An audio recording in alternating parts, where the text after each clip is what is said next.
Today I'm going to show you how to hook a three-phase lens drive into our I/O controller for monitoring, so you can start and stop your three-phase vacuum pump. Similar to the single-phase pump and the automated valves.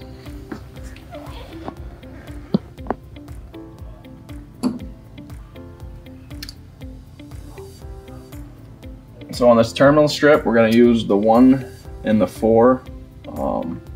You got to make sure your lens drive is pre-programmed to use the terminal strip.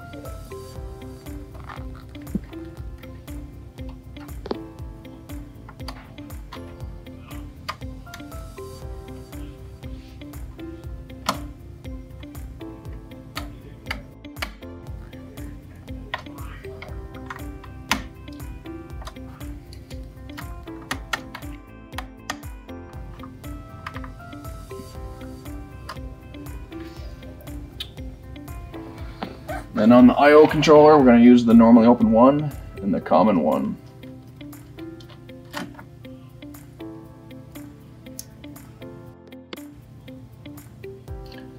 And the color doesn't matter on this either.